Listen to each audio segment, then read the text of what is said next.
The first thing I want to do is to acknowledge that it is September 11th, and I thought we should open with just a moment of silent reflection on the events of 22 years ago today. So let's just have a moment of silence.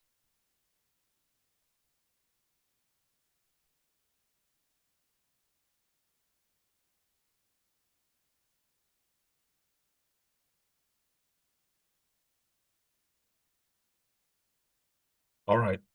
Now, I'm delighted to be here, and we have a lot to cover. There are only 7 sessions to this class because of Yom Kippur, which is 2 weeks from today. And then we take Columbus Day, Indigenous Peoples Day, whatever you choose to call it, off as well. I've wanted to teach this class for a long time. One of the things I did to prepare for the class was to pick up a copy of one of Churchill's books, which I have inscribed. In a way, when I pick up a book signed by the subject, I feel as if there is some connection. I then sat and listened to something that I may play for you during the class, not today. Edward R. Murrow, who, just for your information, had an affair with Winston Churchill's daughter-in-law, when Randolph was away at war, and Murrow became interested in a woman who we all know as Pamela Harriman, who was Pamela Churchill. Edward R. Murrow made a recording. It's 1 hour. I'm thinking about using it. I want to see how the time goes. It's from a recording called I Can Hear It Now. And it's Edward R. Murrow talking about Winston Churchill. And Murrow, in the beginning of that recording, says, "The voice you are about to hear is that of the only man who ever prophesied history, made history, and recorded history." And that, in summary, is Winston Churchill. He is too large to be portrayed adequately in a classroom. Some of you may know that he is most well known for his service during World War II. He said, "I felt as if I were walking with destiny, and that all my past had been but a preparation for this hour and this trial." When we describe the life of Winston Churchill, which we will do, I will try to fill in some of the more colorful moments. I do want you to know that Churchill once said about himself and all of us, "We are all worms, but I am a glowworm." And it describes the way he viewed himself. He once said, "Those who can win a war, well, can rarely make a good peace. And those who could make a good peace would never have won the war." And that is part of the story of Churchill. And we are going to try to describe that as well. One of the things that we must understand about Churchill is he was a Renaissance man. He said, "I have always earned my living by my pen and my tongue." You may know that he won the Nobel Peace Prize, but he also won the Nobel Prize for Literature. The man is an astounding person.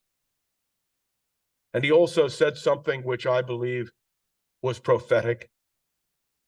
There is only one thing worse than fighting with allies, that is fighting without them. He believed very strongly in a concept that I believe is true, particularly on a day like today. But I leave the past and I leave the present. It is to the future that we must turn our gaze. In order to do that, I have to try to describe to you Winston Churchill. There are some Churchillian language, which we should all know. He once said about Secretary of State John Foster Dulles, "He is the only bull I know who carries with him his own china shop."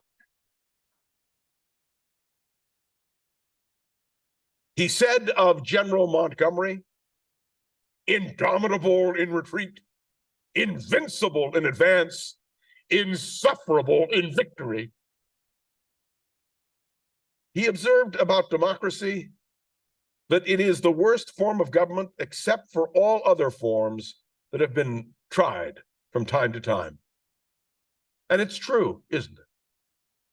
On history, he said, we cannot say the past is past without surrendering the future. And perhaps most poignant of all, his comment about appeasement. An appeaser is one who feeds a crocodile, hoping it will not eat him. And it's true. So what do we make of this man Churchill? This is a class that will be taught off the bark. I intend to portray him for the hero that he is, but also the villain, the weaknesses. What we now know of imperialism and colonialism, terms we condemn roundly, he was the greatest advocate for both. He believed in empire. And the greatest tragedy for him, and he said it, and you will hear him if I play that recording, that he was not elected as the king's first minister to preside over the liquidation of the British Empire. Yes, I'm going to describe to you his position on India, which is monstrous. I'm going to talk to you about a man who, when he was British Colonial Secretary, created nations in the Middle East and in Asia, literally created nations. We're going to talk about a man whose significance to the world involved the creation of terms like Iron Curtain, which still live in our memory and in our history. When Harold Nicolson published his remarkable prophecy in Vanity Fair about Winston Churchill, saying this was a man who was destined for greatness, he quoted Herbert Asquith, the Prime Minister of Britain from 1908 to 1916. Listen carefully. It is a pity that Winston hasn't a better sense of proportion and also a larger endowment for the instinct of loyalty. I am really fond of him, but I regard his future with many misgivings. He will never get to the top in English politics. With all his wonderful gifts, to speak with the tongue of men and angels, and to spend laborious days and nights in administration is no good if a man does not inspire trust. And one of the things we are going to learn in that one of the things we acclaim about Churchill is his gift of prophecy and the fact that we trusted him and the world trusted him. But he wasn't viewed that way for generations. Generations. Stanley Baldwin, in May of 1936, Baldwin, of course, was British Prime Minister during the tragic issue of Edward VIII and Mrs. Simpson, which we will also talk about. I like a little scandal in every class. Baldwin described Churchill this way: one of these days, I'll make a few casual remarks about Winston. Not a speech, no oratory, just a few words in passing. I've got it all ready. I'm going to say that when Winston was born, lots of fairies swooped down on his cradle with gifts, imagination, eloquence, industry, ability. And then came a fairy who said, no one person has a right to so many gifts. Picked him up, gave him such a shake and twist that all these gifts he was denied judgment and wisdom. And that is why While we delight to listen to him in this house, we do not take his advice. These were his contemporaries, talking about a man of such incredible dimension. Well, I'm going to tell you his story, but I'm also going to tell you a backstory that you don't know about. And that is Winston Churchill and the atomic bomb. Because very few people realize that he was instrumental in the creation of that menacing weapon. But I'll tell you that later.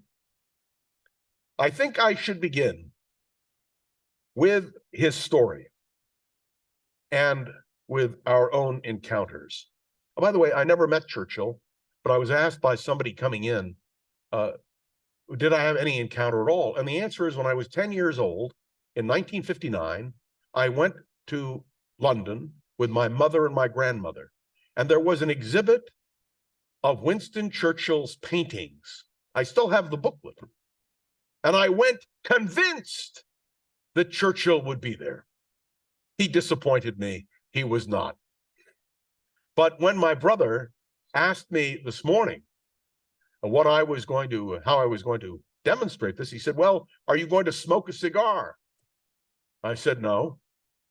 But I said, maybe I'll bring in a nice stiff brandy, because Churchill loved it. Winston Leonard Spencer Churchill came into the world, as he later progressed through history, in a hurry. The young Lord Randolph Churchill, who was Churchill's idol, but was an absent father, he was not present in Churchill's life. Randolph Churchill was the son of the Duke of Marlborough. He had just been elected as a member of Parliament from Woodstock at the age of 25, when he married one of the most beautiful women and one of the wealthiest women one could have imagined, Jeanette Jerome, cosmopolitan daughter of a rich American businessman. This combination of backgrounds was to produce one of the world's great statesmen. And I must tell you, the child's early life did not really give us a foretaste of what was to come. He was born on the evening of the 30th of November, 1874.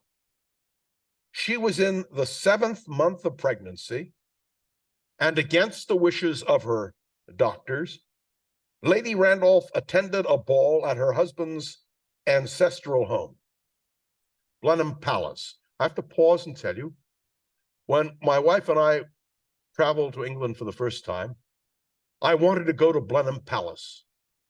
And I walked in, it's a magnificent building, but I heard a voice. It was the voice of James Roosevelt, Franklin Roosevelt's son, telling the story of the life of Winston Churchill. Interestingly enough, I knew it exactly because I have the same recording in my library. And if we had time, I'd play it for you as well. And we're going to talk about the connection that Churchill had with Franklin Roosevelt. And yes, with another American president, Dwight D. Eisenhower. And yes, with Harry Truman and with John F. Kennedy. Amidst all the gaiety that evening when he was born, she was suddenly rushed from the ballroom, and fearing that she would not be able to reach her bedroom, was taken to a small cloakroom on the ground floor. And there, surrounded by, well, literally the door, all the coats from all the ladies, she gave birth. You could go into the cloakroom. I won't say you'll feel the presence, but you can. She gave birth to Winston Churchill. When Winston was a year old, his father went to Ireland and became the viceroy. So Churchill's experience with empire and his experience with the whole question of British dominance really came to him at birth. Now, I want you to think for a minute, what happens if you grow up in a familiar setting where you believe you are entitled because you are British to essentially rule the world? You know the song, Rule Britannia? He believed it with perfect faith. And he had 2 stints as First Lord of the Admiralty, which we will talk about. And it was because of his belief in British imperial entitlement that he had not only his greatest strength, but his greatest weakness. Who raised Winston Churchill? His parents were too busy. They had their own concerns. Lord Randolph with his public life, and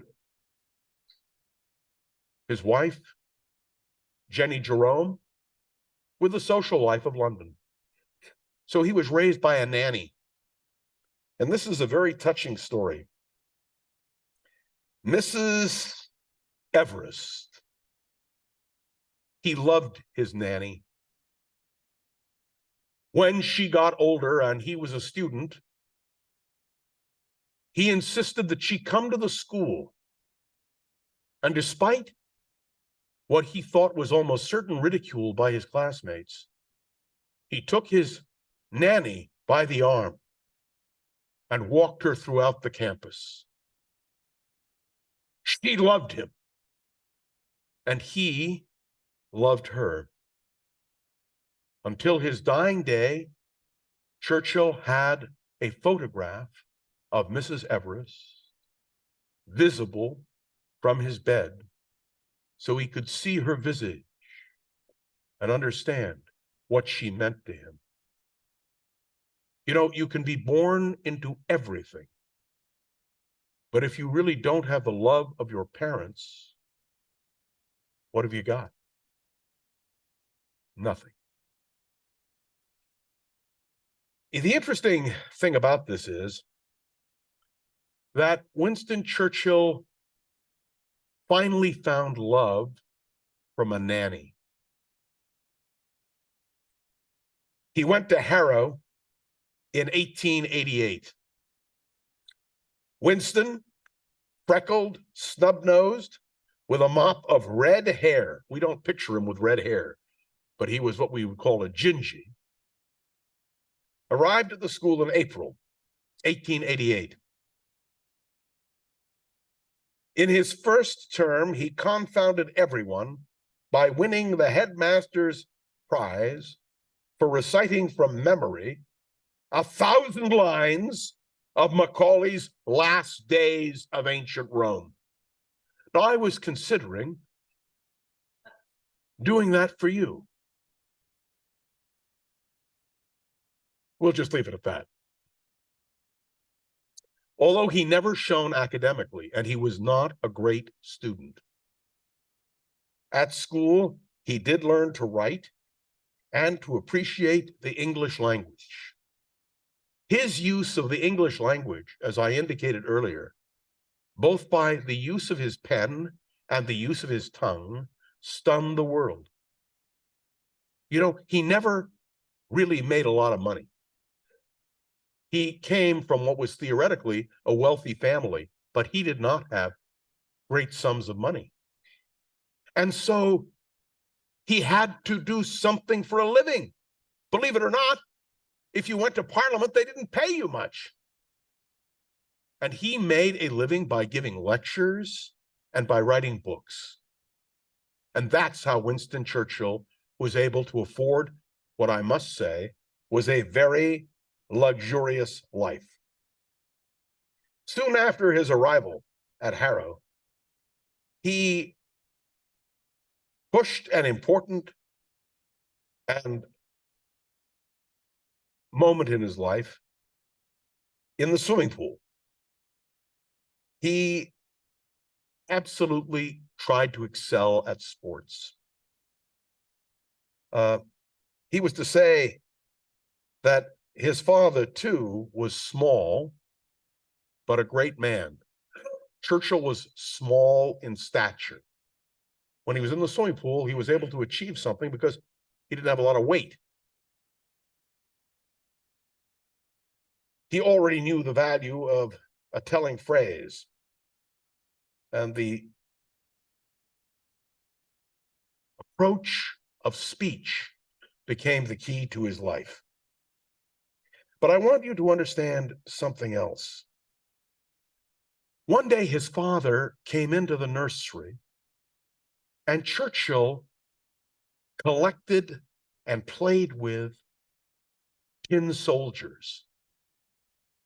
He had tin soldiers set up for battle, and he supervised. And believe me when I tell you, his collection was monumental, and what he did was to learn battles and battlefields. It was his amusement. And his father knew that Churchill was not going to be a great scholar. So one day, unusually, he walked into the nursery. I think he hardly ever went there. And before him, he saw this army of tin soldiers. And he looked at his son and said, "What do you want to be when you grow up?" And he responded, "A soldier," which was good news because he wasn't going to be an academic. And so his father encouraged him to seek out a career as a soldier. And I want you to understand this very clearly. Here's a kid who is neglected by his parents, who lives in a fantasy world, who is raised by a nanny, whose only real reality was playing with tin soldiers. But he learned every battle. And when finally he was commissioned, it was a remarkable moment. And I must tell you, during the holidays from Harrow, young Winston often played an elaborate game with those toy soldiers. And his father, understanding and being despondent over his son's lack of scholarship, is the one who said, "Okay, you want to be a soldier? I'm going to help you do that." He began his career in the 4th Hussars with service in Cuba. By the way, what did he learn in Cuba? He wasn't there very long. Are you ready for this? My wife and I were discussing the key to a long life. From his service in Cuba, he learned about a siesta. And every day for the rest of his life, he took a nap. By the way, he didn't just take a nap. He took all his clothes. He got into bed. He really slept. And that's what he learned in Cuba. Now, I must tell you that he then went from Cuba to India. In India, he saw action. And in the Northwest frontier, became a war correspondent in his first year of action. Let me explain that after the fall of Gordon at Khartoum, Churchill's writing ability came to the fore. How did he make a living while he was in the army? He wrote dispatches. He wrote articles, colorful articles, describing everything he saw.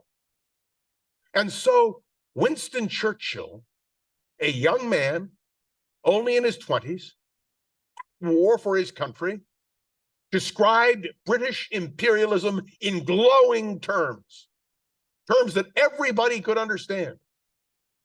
And he became a celebrity through his writing. Now, it's hard to imagine anybody become a celebrity through writing today, right? Unless you're Danielle Steele. But in those days, a newspaper dispatch was read by everybody. No television, no radio. The only vehicle for expression which could be read or seen, rather, at large, was through the written word.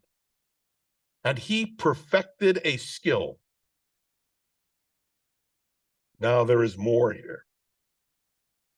He had a solitary ride across the desert and a brief encounter with General Kirchner before he saw his first real combat. He was plunged into the Battle of Omdurman in 1898. Wait, what makes this so significant? It was the last great cavalry charge on a horse by the British Army. And he was there. He relished it. When the cavalry trumpets sounded the order to advance, he went forward into battle. By the way, I could recite to you instance after instance where he was nearly killed throughout his life. He led a charmed life. Others died around him. He lived. And by the way, he believed that the reason he lived was because he was marked by destiny for a great role. If you believe that in yourself, your greatness is assured, or your failure, and we'll get to that too. There was a volley fired into the oncoming horsemen, who now realized there was a superior force of enemy concealed in a gully directly in their path. But lances held steady, and the British cavalry charged into the massed ranks without checking. Men fell mortally wounded. Horses blundered, recovered, fell. And through the press, Churchill wheeled his troop, his Mauser still grasped in his hand. He broke the line. He became, my friends, a war hero in addition to being a war correspondent. And unlike most of his friends, he survived. It's astounding when you think about it. When he got back to England, Churchill decided to go into politics. Why? Okay, he knew his father, but he didn't know his father. And so in his mind, his father became an over-idealized hero. You all know what happened to his father. His father was one of the leading politicians in Britain, but he had a sexual encounter, developed syphilis, and ultimately died a gruesome death. Gruesome death. Churchill put aside everything about Lord Randolph, except he wanted to emulate his father. So you know what he did? He read every account of his father's speeches in the House of Commons. He read everything he could find in newspapers about his father. His father became, in his mind, the ultimate hero. And stop and think about it. When you think about your own parents, whatever failings they had, when you try to describe them to your children, your grandchildren, your great-grandchildren, you describe someone who's even bigger, because that's the nature of who we are. But Churchill had a father who really was a statesman, who really was a member of the British cabinet, who Queen Victoria adored,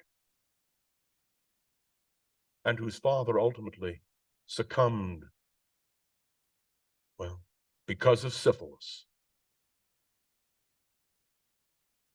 I want you to know he ran from a district in Oldham in 1899, but failed to get in. He ran as a conservative parliamentarian because his father was a leader of the Conservative Party. And by the way, you're going to hear later on how Churchill switched parties. I mean, it's an astounding story. There is no equivalent. I want you to know that he was off again as a war correspondent.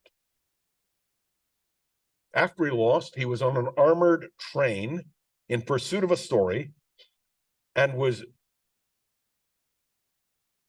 ambushed.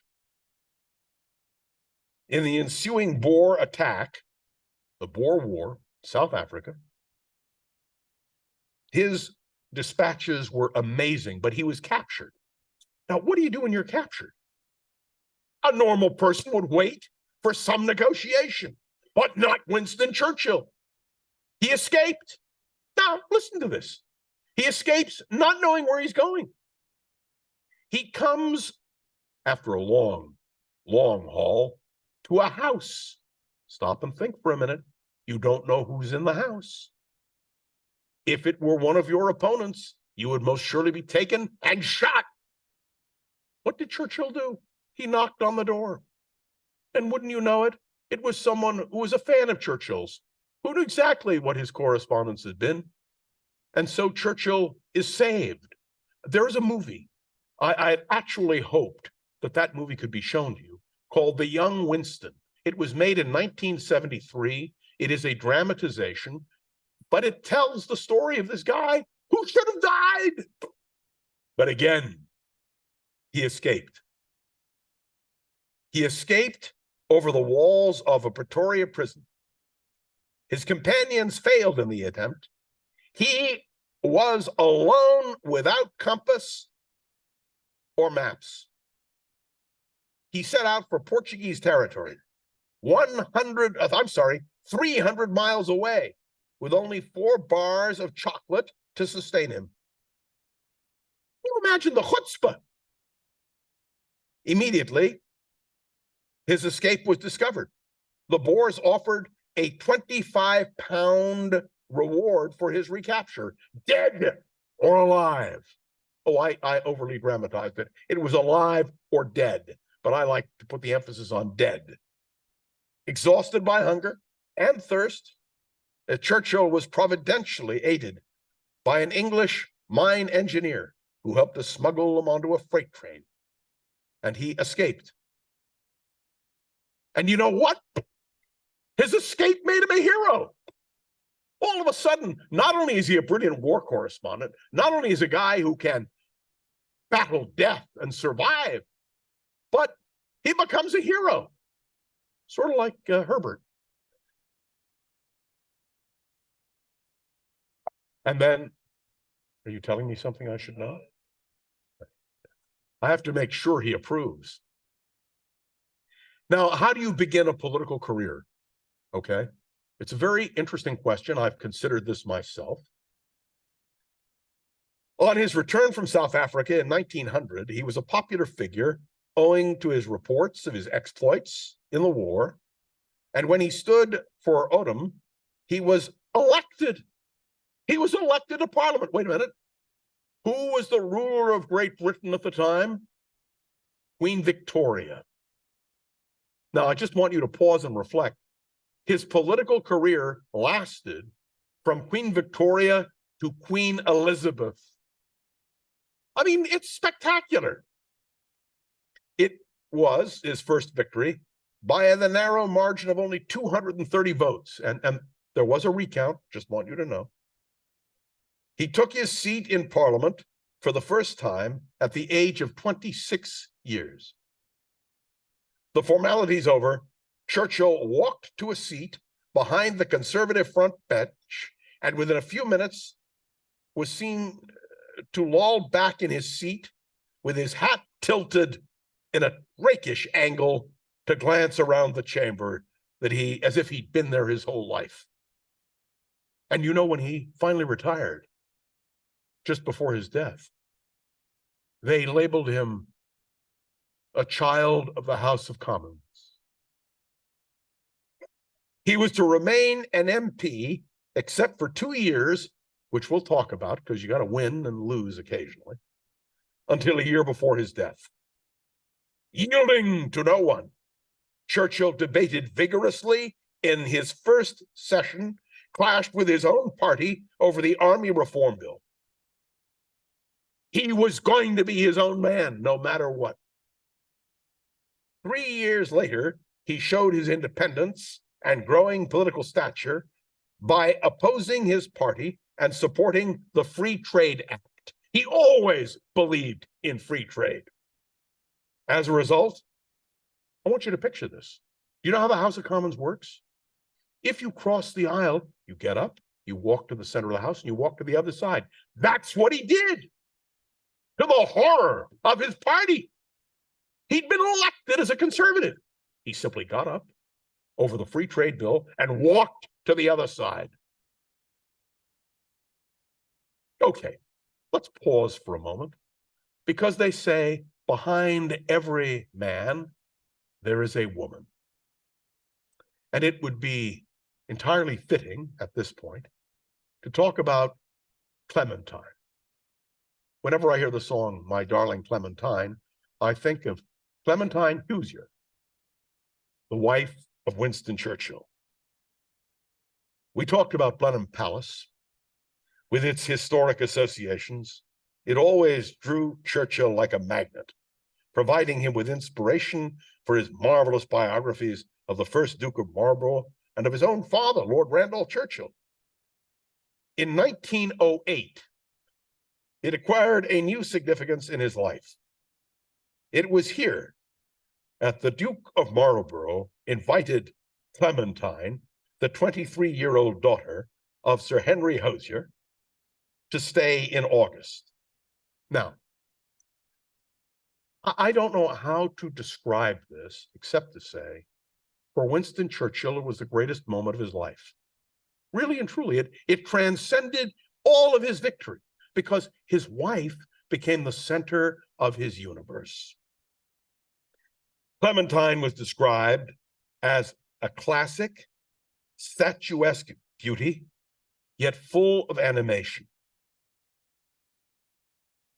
She had known Winston for 4 years. On the second day of her visit, he took her for a walk through the grounds when a sudden shower made them seek shelter in the ornamental Temple of Diana overlooking the lake. Guess what? There, Winston Churchill proposed, and she accepted. Now, if you have a chance to look her up, you will see a picture of her. A classic beauty, determined, a marvelous example of womanhood in those days. Now, when this all happened, Churchill was president of the Board of Trade. And on the 12th of September, when they were married at St. Margaret's, Westminster, thousands of well-wishers lined the streets to cheer the young cabinet minister and his bride on their way. This was astounding because now Winston Churchill had an anchor. And you have to understand something. This man was completely unanchored. He was a loose cannon. As a writer, as a parliamentarian, as a person at war, he was, somebody once said he was like a bottle of champagne. First time you open it, it pops, and all the enthusiasm is there. Might go flat later on, but for the moment, it's invigorating. When, before his marriage, Churchill became dissatisfied with the Conservatives and their policy and crossed the aisle, he became a Liberal MP from Manchester Northwest. He was given office as soon as the Liberals returned to power in 1906, and by 1910, he was Home Secretary. It's amazing. And he changed his constituency because in the British system, you run from a constituency, and he moved to Dundee. Now, I want you to imagine, I'll use it in contemporary terms. You can take any name you want. Imagine Senator Barack Obama, a Democrat, crossing the aisle and becoming a Republican.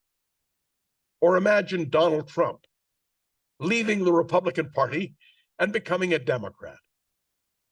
Or if you want to use it in congressional terms, imagine Speaker McCarthy announcing he's giving up the Republican Party and becoming a Democrat. I mean, this or Newt Gingrich, leaving the Republican Party and becoming a Democrat. It is astounding. Now, understand, in order to do something like that, as precipitous as that, you have to have confidence in yourself. You have to believe that you are marked by destiny. Remember what I told you? He said, we are all worms, but I am a glowworm. He believed in his own destiny, no matter what. He faced an internal crisis. Has anybody here ever heard of the siege of Sidney Street? No? Yes, one? Good, thank God. But you have a reason. You're from England. All right. On the 3rd of January, 1911, Churchill, his journalist's nose sensing a story, hurried down to Sidney Street in the East End of London. I dragged my wife to Sidney Street just to see the location. A gang of anarchists, killers, and 3 policemen had been surrounded and were furiously exchanging gunshots. The incident was frowned on at the time, the general view being the Home Secretary's place was at his desk. Oh, wait a minute. Can you imagine Winston Churchill being chained to a desk? This is only the first example of many that I will give you in this class of Churchill defying convention. But Churchill loved a dramatic situation and watched as the police were joined by a detachment of Scots Guards from the Tower of London. Before the citadel could be stormed, smoke was seen rising from the building. When the fire brigade arrived, Churchill, from his vantage point in a warehouse doorway, quickly intervened and ordered the firemen not to risk their lives as long as the gunmen remained in the burning house. What do you think happened? The blazing roof collapsed. An entry was forced and 2 bodies were found, marking the end of the incident, remembered as the siege of Sidney Street. Okay, I want you to imagine what courage or what foolishness compelled Churchill, a member of the cabinet, to go into the streets and proceed, I don't know, to highlight what was happening. This was an amazing moment, but it's emblematic of Winston Churchill. He kept his eye on everything. And I must tell you, it is at this time that Winston Churchill becomes a Zionist. He believes, based on his constituency, which was heavily made up of Jews, that the Jews were entitled to a home. And he defended Zionism, by the way, until he died. He said, I am proudly a Zionist. But this will have great implications when he becomes Colonial Secretary, because when he becomes Colonial Secretary, he plays a critical role, which I will describe to you in some detail, in the creation of the modern Middle East. But that comes later. He was always gifted with a political sense, even a gift for prophecy. He knew, he could see what was coming. Years before the Great War, World War I, Churchill was quick to realize the inherent danger of Germany. He went as an observer to German army encampments in 1913, came back determined that the country, that is Great Britain, should be prepared for the advent of war. Now, let's pause for a moment and understand something psychological. Churchill loved the military. Churchill believed that it was vital for Britain to preserve its empire. Churchill believed that if war came against Germany, that Britain had to win. This anticipates the Second World War, where we will go into some depth about his trying to alert the world of the German threat. And let's be clear, he believed it was a German threat. German militarism and expansionism. I want all of you to be aware that Churchill could be a very gentle man, but he wanted to be on the cusp of history. How do you become part of the cusp of history? War. War in those days was the vehicle for political advancement and success, and it was essential to empire.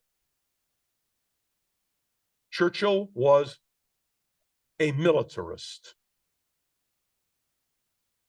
But Churchill had also another keen sense. He understood the relationship between the military and the economy.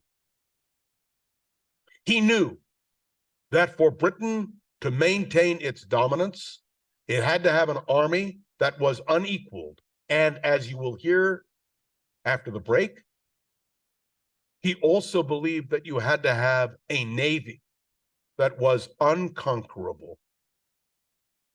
That was the essence of Winston Churchill.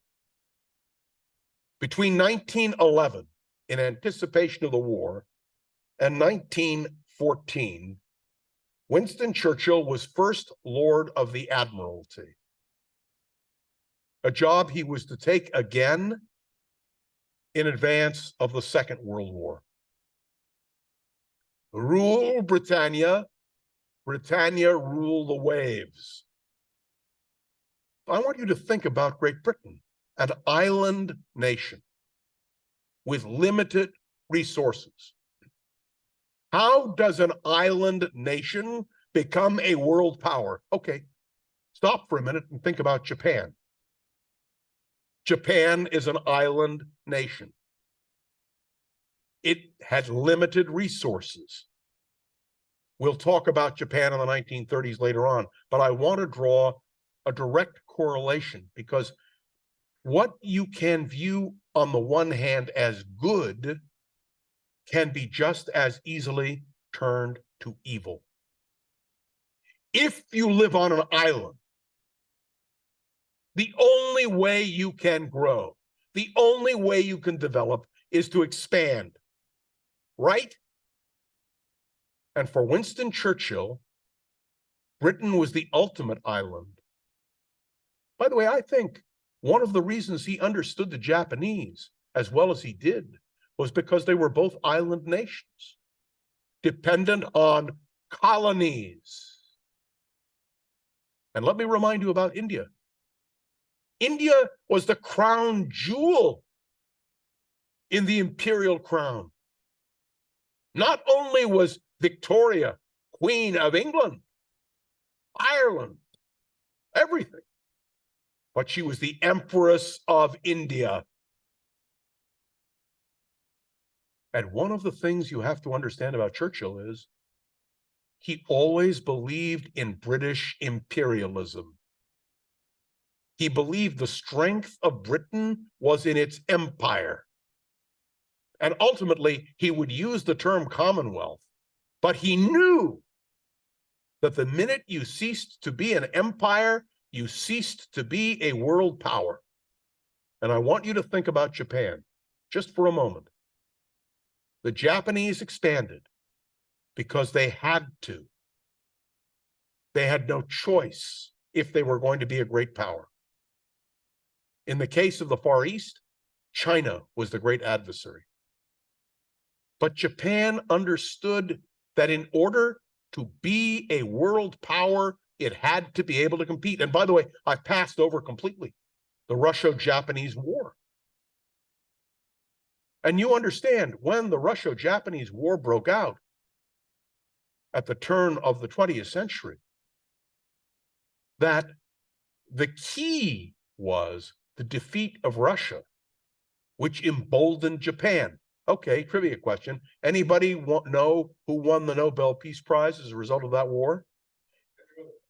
Theodore Roosevelt, the first president of the United States to win the Nobel Prize for peace, even though it had to do with war. I hasten to point this out because one of the things that Churchill possessed that I find intriguing, and believe me, in preparation for this class, I've read just about everything you can imagine, multi-volumes on Churchill and his own correspondence. Churchill understood the power of empire. And he believed, and you can dispute rightly or wrongly, I want to bring it even to today. You know, we'll talk about Churchill at the end of World War I when he wanted to strangle the Bolsheviks in their cradle. He believed Bolshevism was the great destructive force in the world. He understood it. And so when you think about Russia today, and I want to try to draw some analogies, which I'll do all through class, do you understand Putin's vision of Russia is exactly the Tsarist view and the view of Stalin, which is that a strong Russia can only be strong if it controls the territory around it? At the end of the Second World War, what did Stalin do? He stripped Eastern Europe and Germany of everything of any value, because that's what imperialism is all about.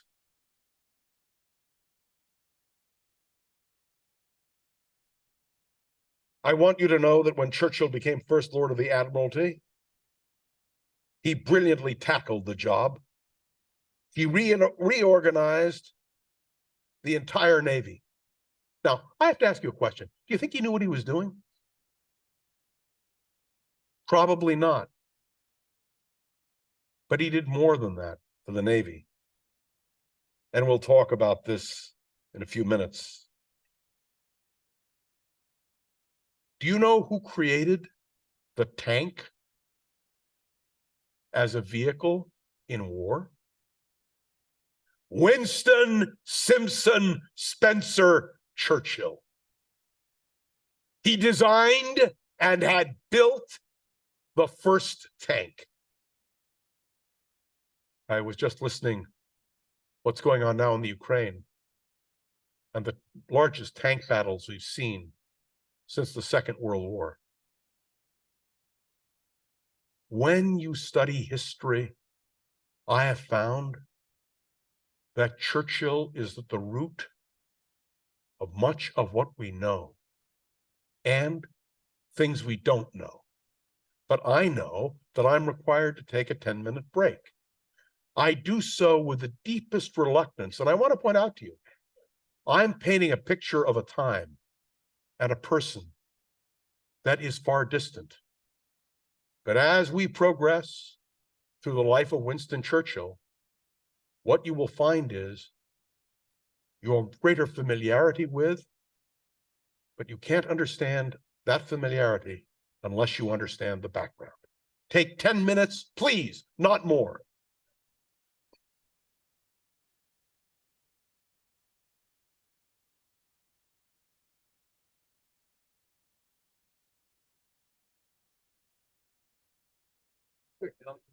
I just talk about it?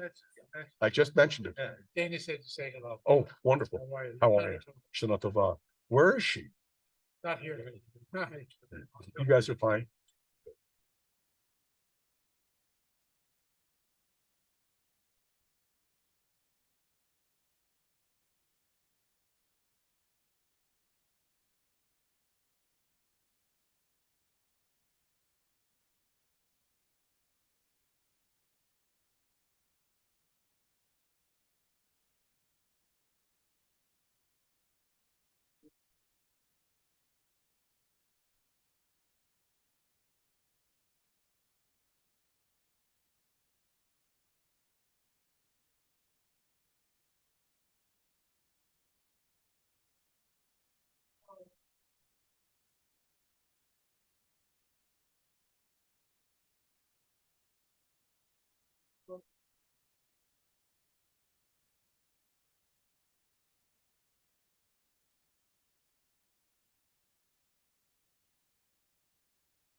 Yes.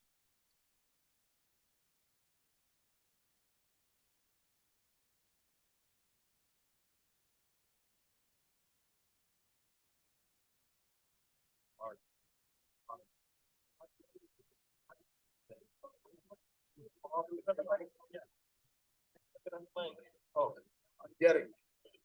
Getting water. Oh, I'll go get it for you. I keep saying that. Can you put that back in your ear? And I guess you're gonna get to Gallipoli. it's this today. I'll get Yeah. to it. Let me turn it off. Let me grab your water. Yes, I'm getting there. And the Congress liked that remark. I'm going to play it for you. Oh, okay. You're sure it was Churchill who did the first tank Yes. and not the Germans? No, no.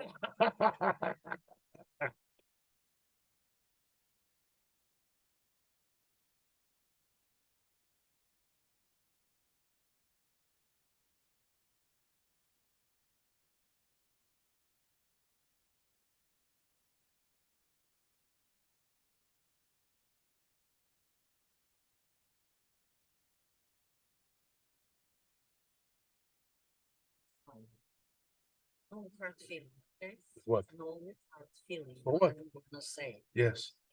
I would in lecturing, believe me, and I always improvising.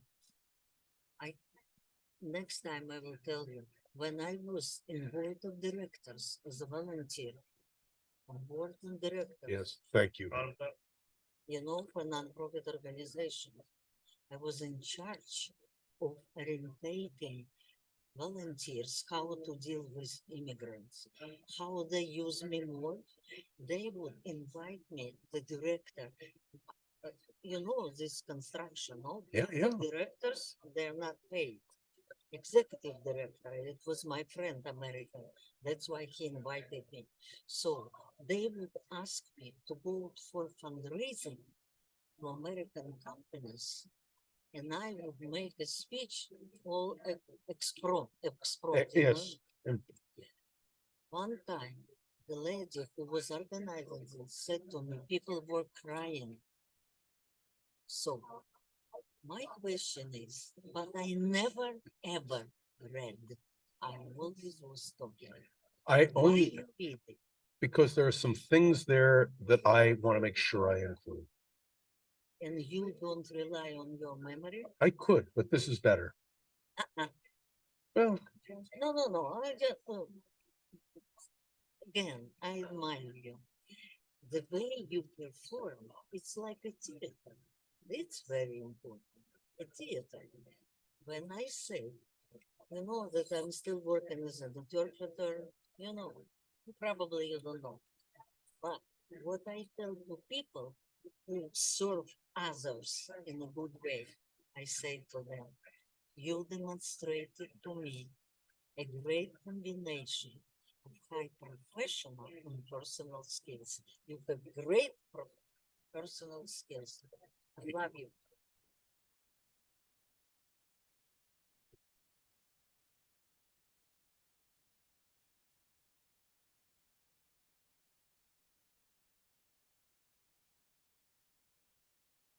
Why is so much time lecturing and not getting many questions from peanut gallery? You just get to absorb. I love it. how long have you been going out? John knew Alan. And he had lost his wife, I think, 2 years before. And he came to make a condolence call on me 2 weeks after Alan passed away. And I like to say he just kept coming back. I'm so happy for you. No, it's so, who would ever. No, you're beautiful, you're smart. Yeah, And he's, you don't know him, but he's a but lovely it's man. wonderful for you. Oh, are you kidding? You're telling me something I don't know. No, it's, Where are you living? Here in, you know what, we're keeping both of our houses. He lives in Seacliff. And it's nice, we're by county. that's good. Yes, and we're gonna keep it like that. We just go back and forth. Perfect. Yeah, it is. Summer house in a city hall. Sounds good. How's your brother doing? Fair. There. Lainey's still there? Okay. She taking care of him? Not easy. I'm sure.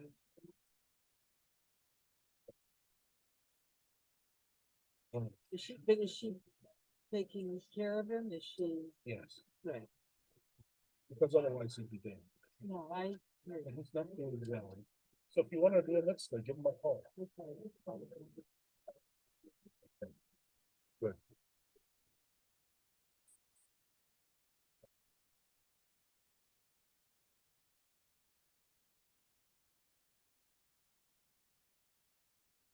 By keeping you awake? No, call so good. Gets better. This is solid. Are you okay?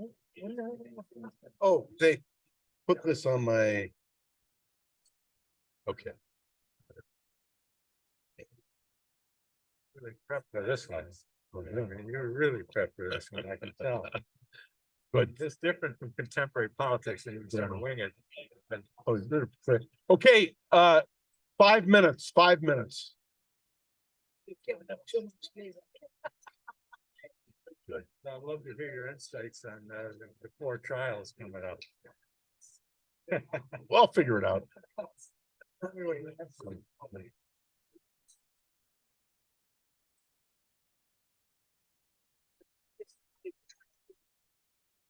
Kidding, we're kidding about it.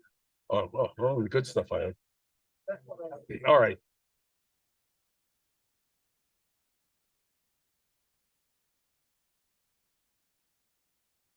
Two minutes, 2 minutes. You're not here on a vacation.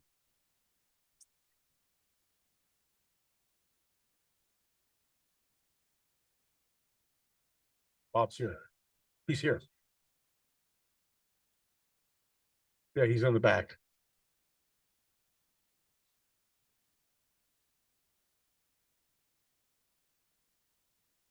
All right, ladies and gentlemen, if you don't mind, I've had several of you ask me if I would comment on contemporary affairs, the trials of life, so to speak.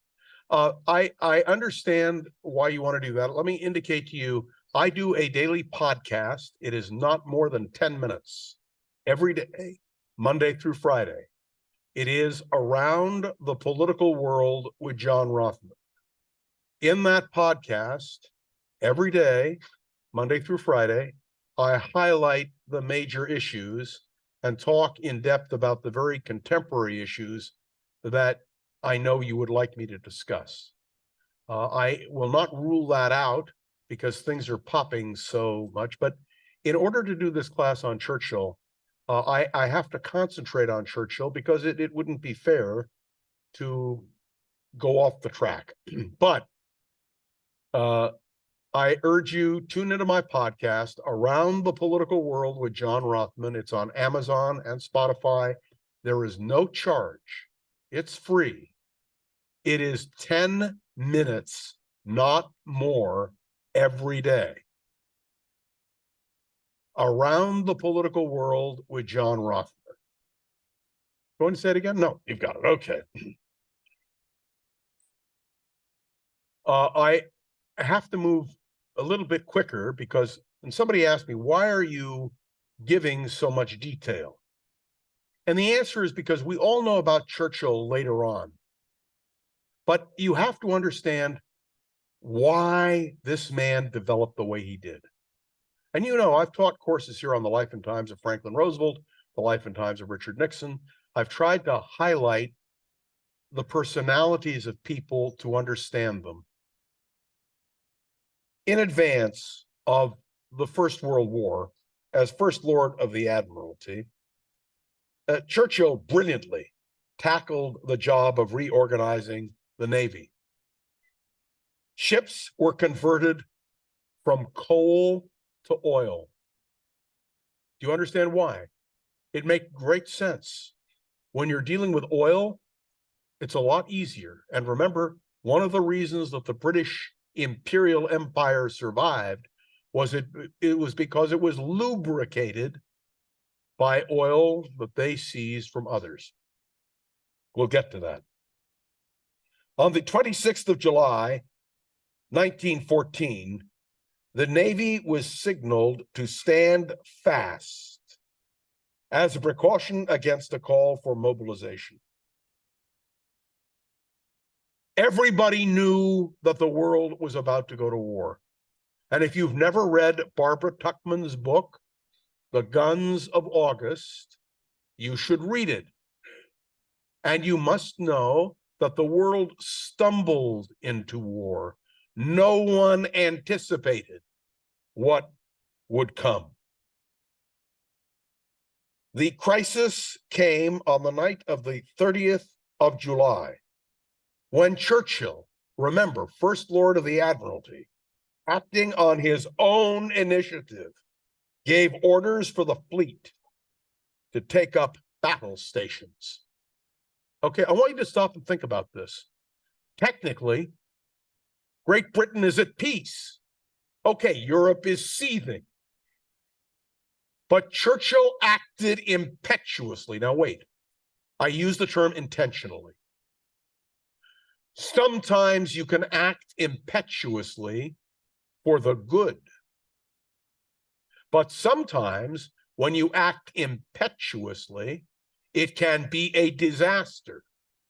And as you will hear, Churchill's impetuous quality was both a plus and a minus, for which he was severely criticized by many. Immediately, scores of darkened warships passed through the Straits of Dover at full speed to take up strategic positions in the North Sea. The following Tuesday, the 4th of August, 1914, the signal was sent to the fleet, commence hostilities against Germany. Who do you think sent that message? Winston Churchill. Was he prime minister? No. He was First Lord of the Admiralty.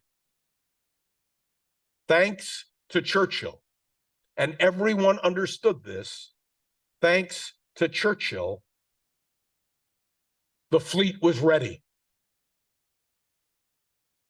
Characteristically, Winston Churchill loved enterprise and innovation.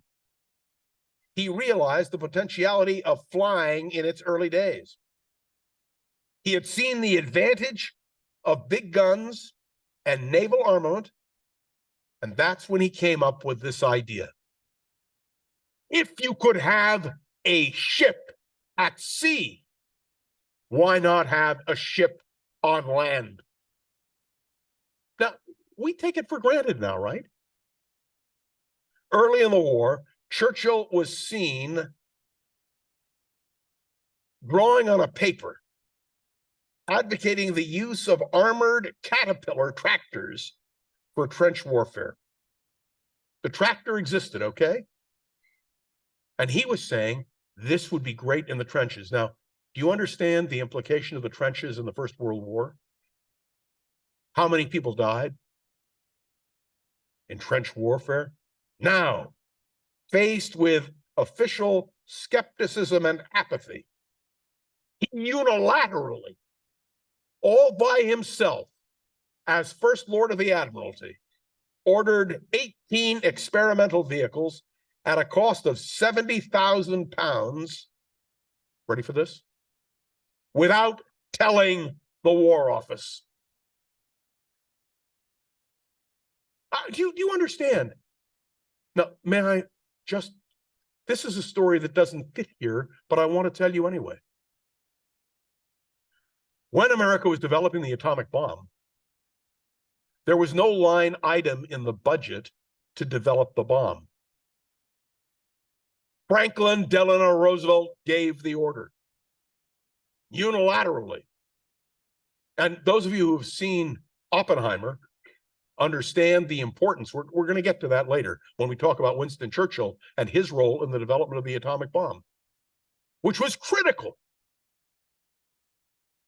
I am always reminded that members of Congress, Sam Rayburn, Joe Martin, John W. McCormick, did not put the money in the line for the development of the atomic bomb. They did it by talking to their colleagues and saying, we've got to do this, but we can't put it in as a line item, because if we do, the Japanese will know what we're doing, and the Germans will know what we're doing, and we'll be in trouble. Don't ask questions, just do it. And there was trust in Congress in those days. In my course of Problems of Political Leadership in America, I talked about that with you extensively, those of you who took the class. So it's a fantastic story. But what's important is, here is the First Lord of the Admiralty acting unilaterally. Imagine if it had failed. Rayburn, Martin, and McCormick, with the development of the atomic bomb, said, if this thing is a dud, ultimately they're going to find out we blew it and we'll be finished. Winston Churchill had the courage to proceed without telling the War Office. Imagine if the tank had failed. Soon afterward, he resigned from the Admiralty, but the first 30-ton Big Willie was built on the 15th of September, 1916. The first attack using tanks was made during that war. 49 tanks mustered at the starting line became legendary. Why? Because of the appalling conditions, only 11 carried out the attack. But tank D-16 broke through the German trenches into the village, where the British infantry followed behind, and 3 German battalions were rapidly overwhelmed. Through Churchill's flair and his initiative, the tank made history. And we've used it ever since. It should have been called Churchill's War Wagon. Now, I want you to stop and think for a minute of a child with tin soldiers playing games, but thinking to himself, each one of these soldiers is a man, and my job is to make sure they don't die in battle. And so he came up with a concept which revolutionized war to this very day. But it wasn't all a success. The Dardanelles. For Winston Churchill, it was one thing to do something theoretically. It was another thing to make it happen. The attempted landing at Gallipoli to force the Dardanelles was an imaginative but ill-executed idea that ended in disaster. Churchill was removed from the Admiralty, relegated to being Chancellor of the Duchy of Lancaster. It was the equivalent of a backwater in which he had no intention of staying. After all, still an officer, he got himself posted to the front, and a spectacular figure turned up with the troops in France. And I'm going to describe this to you, but I want you to think about something. There was a movie, and I don't know the name of it, made at the same time as the Academy Award-winning performance of several years ago. And it's about Churchill's ambivalence on the eve of D-Day. I'm going to come back to this, but I want to just let you understand. Gallipoli was a disaster. Men died, waters were bloodied. It was a huge defeat. And Churchill was haunted by what happened. In this film, there is an image of Churchill just before D-Day, when he had great ambivalences, which we'll talk about later on, looking down to the water, which all of a sudden in his mind is filled with blood. Churchill had a heart, but war was war. And so he became a soldier, 1915 and 16. Now, again, I want you to think about this. You've been First Lord of the Admiralty. You're a member of Parliament. You're considered one of the most brilliant literary figures in Britain. Your ability to speak is your tool, and yet Major Winston Churchill, Grenadier Guards, traveled to the Western Front to share what was described as the soul-destroying life of the trenches at the end of 1915. He was determined not just to be a political leader. And I will tell you that I really feel that he felt very guilty over what happened at Gallipoli. I think this was his way, in a way, of vindicating himself.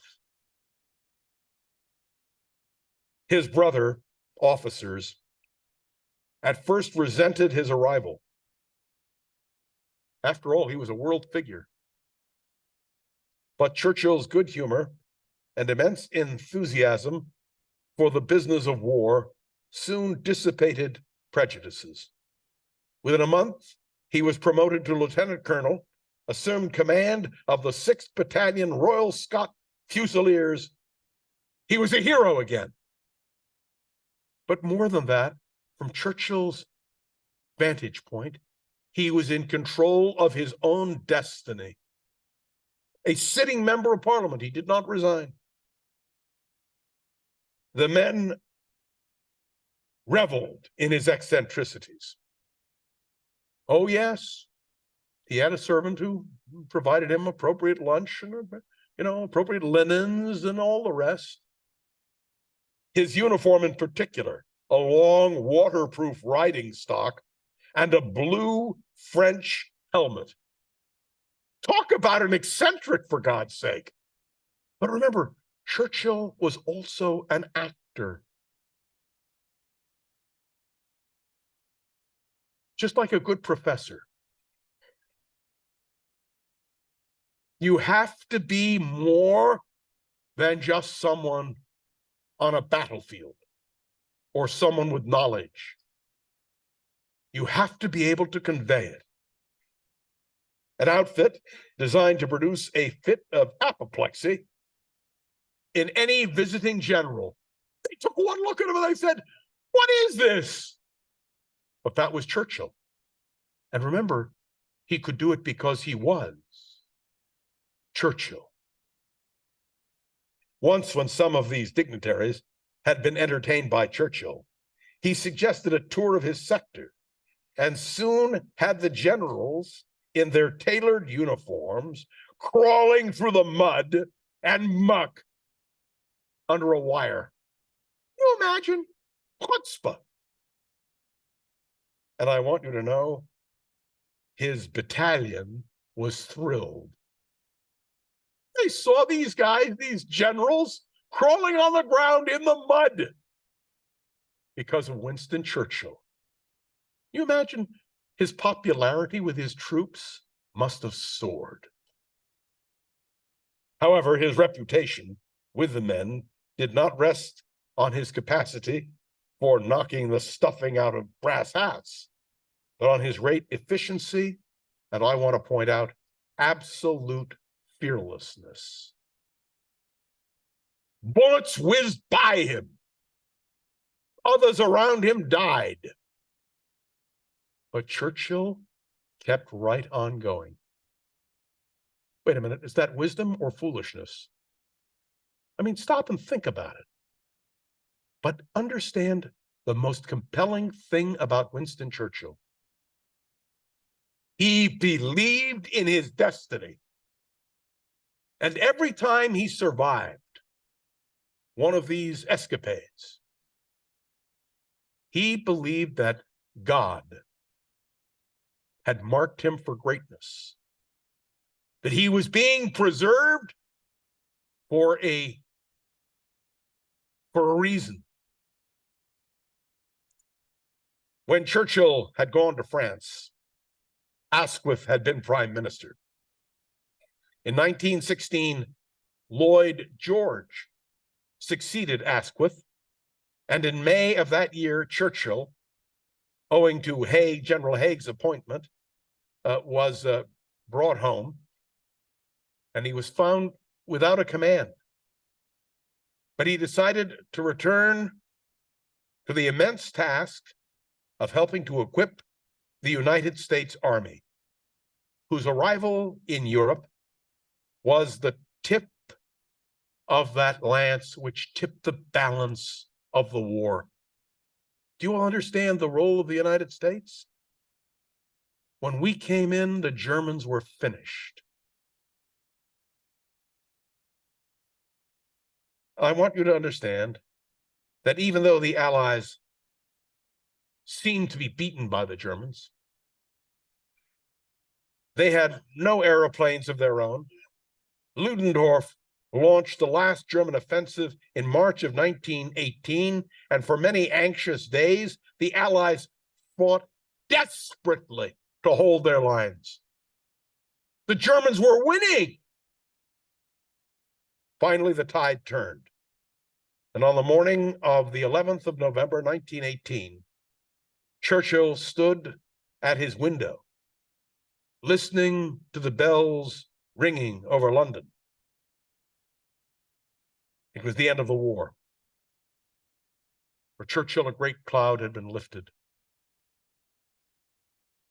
An empire, in order to be an empire, has to have men and guns. Britain was running out of both. And I want you to understand something. The flower of British gentlemen were killed. We're going to talk later about Neville Chamberlain. Neville Chamberlain's cousin, his closest friend, the man he loved, was killed in the war. Chamberlain never got over it. It affected his thinking. It's why he became a great appeaser, and we're going to talk about appeasement as we move forward. But let's be clear about something. Churchill understood that war was unpleasant and that men died. And he was not at all queasy about having to fight a war. Just before the armistice was signed, the Germans losing, British troops liberated much territory. Churchill went to watch the 47th Division march in Europe. Beside him stood France's great commander, Marshal Foch. And some quirk of fate ordained that standing in front of Churchill, though quite unknown to him, would be a young officer who was to share with him the honors of another great victory in the future. The young officer was General Montgomery.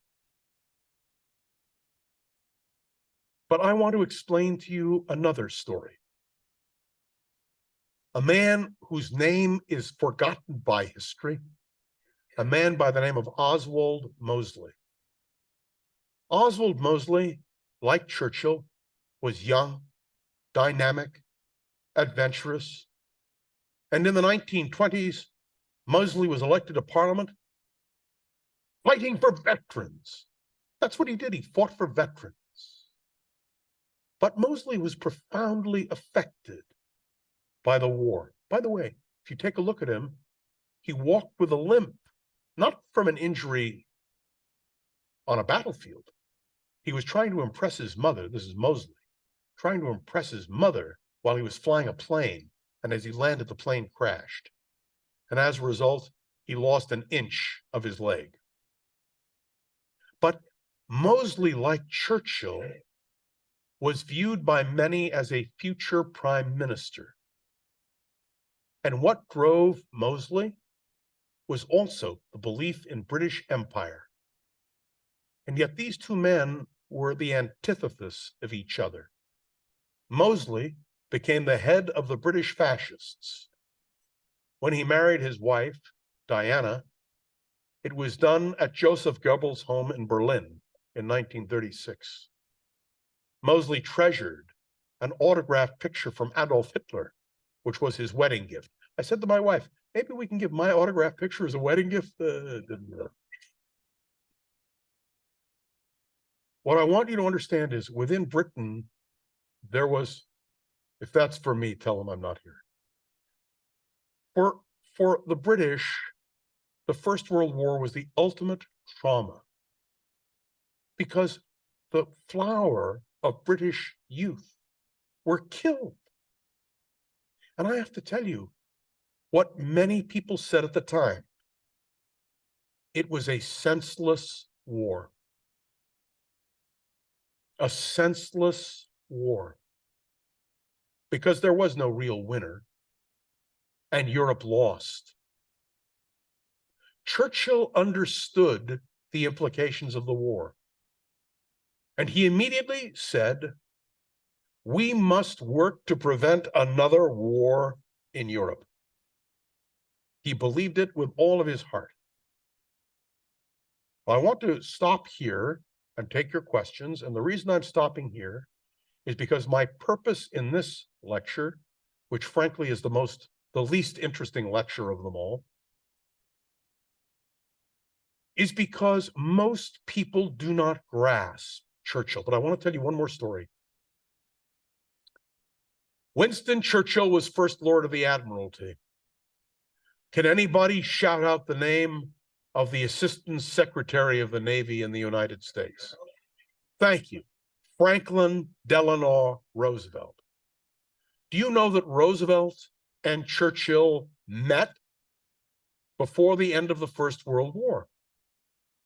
And the interesting thing is, Roosevelt never forgot meeting Churchill. Churchill had no memory of meeting Franklin Roosevelt. And I say this because, again, the consequences of history. I've tried to paint for you a portrait of a world gone mad, and the First World War affected many. I've left out something that I have to describe. I do not believe that America won the First World War, and I don't believe that Germany lost the First World War. What ended the war was the flu. The flu hit the German troops just as they were going to begin Ludendorff's advance. And the troops got sick. And the flu was deadly. Now, the Americans were not yet infected. Our troops were brand new in Europe. They were healthy. Had the flu not impacted, Germany might have won the First World War. It's very important to point this out. When American troops came home, they carried the flu with them. Now, some will tell you the flu was created in Kansas and that it spread from Kansas. It's very possible. I'm not someone who's an expert in this area. But I can tell you that when the flu hit, it crippled the Germans.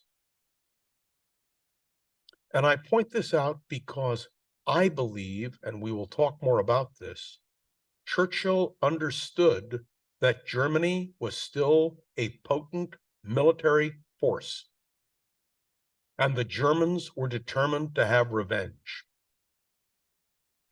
Before we move on, I should point out that Churchill understood the Treaty of Versailles was misplaced. He said, rather than punishing the Germans, we need to bring them in. We need to encourage them. We need to help them rebuild.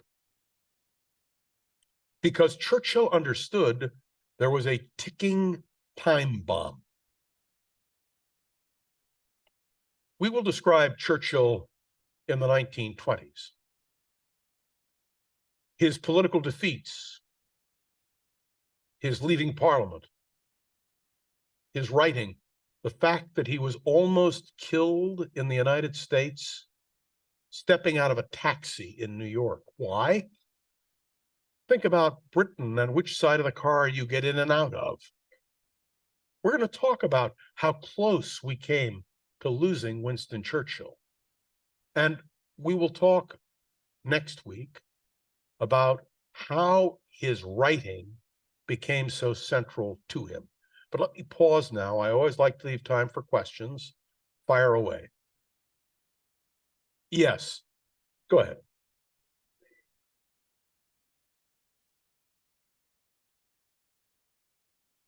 Why was Gallipoli a disaster? It was Churchill's plan to defeat the Ottoman Turks by taking Gallipoli and destroying their military ability. But instead, when the Allies hit Gallipoli, they were decimated. Churchill did not anticipate the land battle. He understood the sea battle, but not the land battle. And what that did was to create a defeat of such overwhelming proportion that, this is really important, when Churchill tried to come back in the 20s and 30s, people said, look what you did at Gallipoli. So for him, it was a massive strategic error. But that's what happens in war. He thought he had a clear path, and he didn't. By the way, he blamed in part the fact that the Allies were not prepared to do on land what he had done on sea. But that's also typical. There always has to be an excuse. Yes.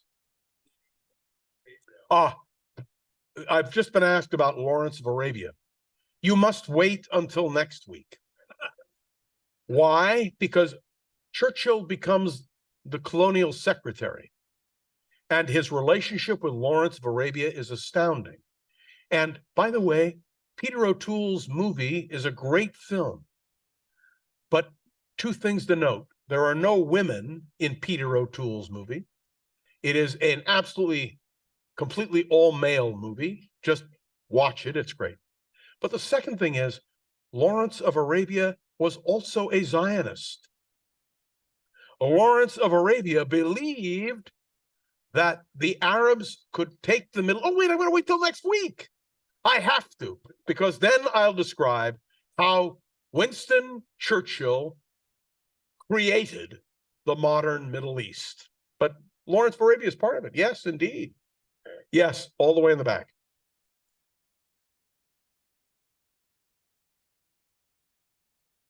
Say it a little louder.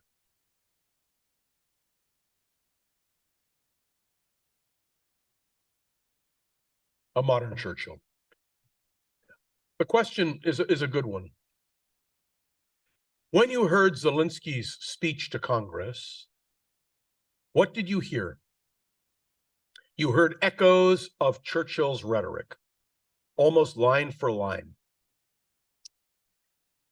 Let me explain that one of the things about Churchill is that his ability to communicate has been mimicked, copied, and used by all sorts of leaders.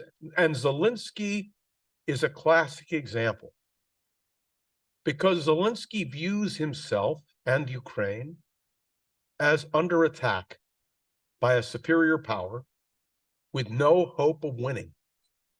And so Zelensky said, we will never surrender. Wait a minute, who said that? Oh, I have to wait a couple of lectures for that. But it is the greatest form of flattery is imitation. And if ever there was a world statesman on one level worthy of imitation, it was Winston Churchill. So the answer is yes, Zelensky was fully cognizant of the fact that he was imitating Churchill. And let me just say, I don't want to jump too far ahead. I'm trying to keep this in sequential order so I don't get confused. It is important to understand that Churchill's life became an example for future statesmen. And when you think about the fact that Churchill died in 1965, by the way, he willed himself to live, that he would die on the same day his father died. I mean, they're all, we'll get to that too. Okay, next question. I know I'm running out of time. Yes, ma'am.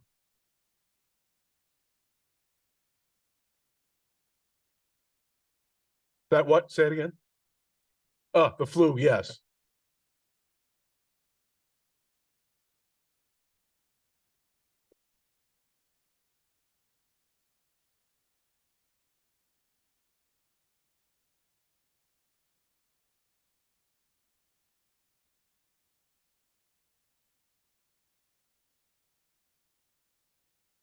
Right.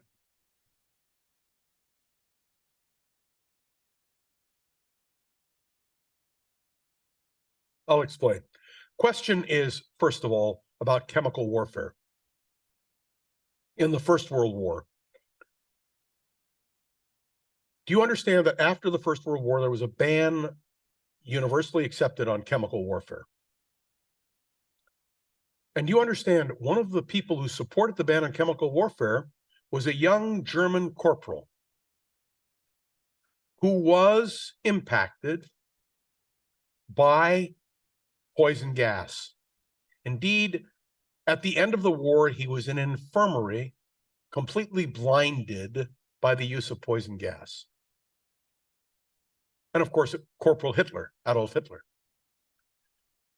One of the ironies in all of this is that Hitler used gas, but not on the battlefield. And he didn't use gas on the battlefield because he remembered what it had done to him. It was another thing to take millions of people, put them in gas chambers, and kill them. Because he viewed that as disinfecting a virus from the world.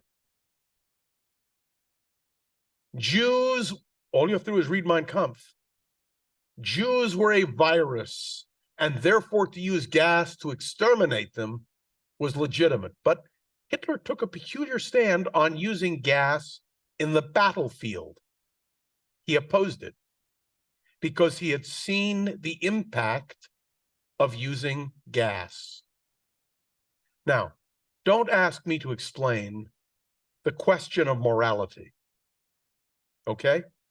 I can't explain the relative morality of something, but I can tell you, because First Alert, who served, this is a free commercial, that the exterminator who services our house on a quarterly basis,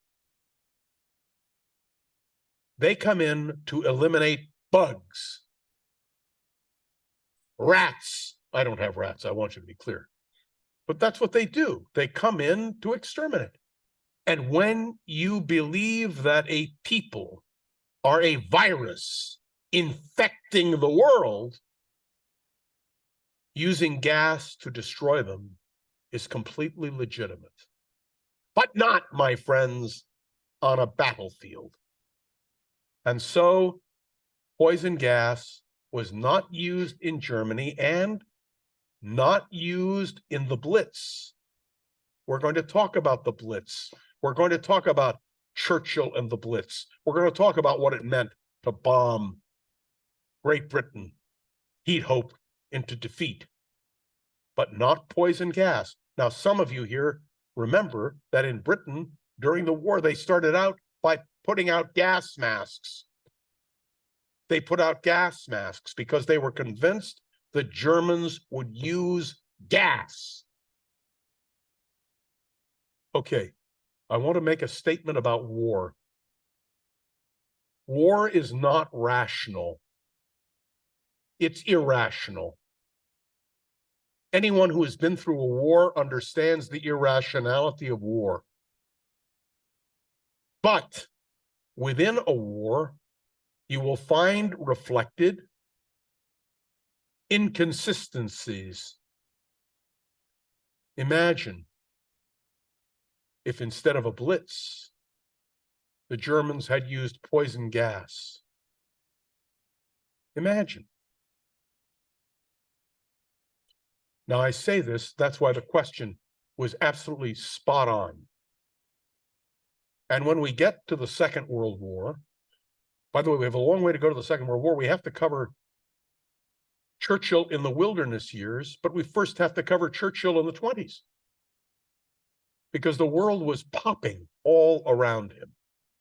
All right, I understand I've reached, okay, can I do one more? I mean, I don't want to intrude on time. I'll do one more.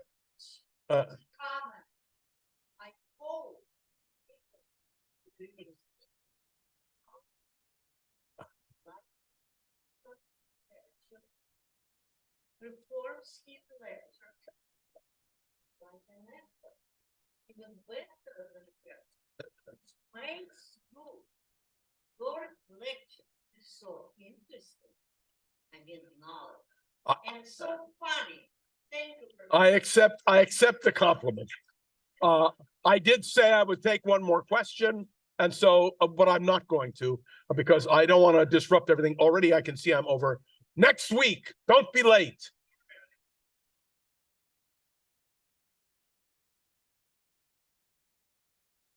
Was that okay? Okay.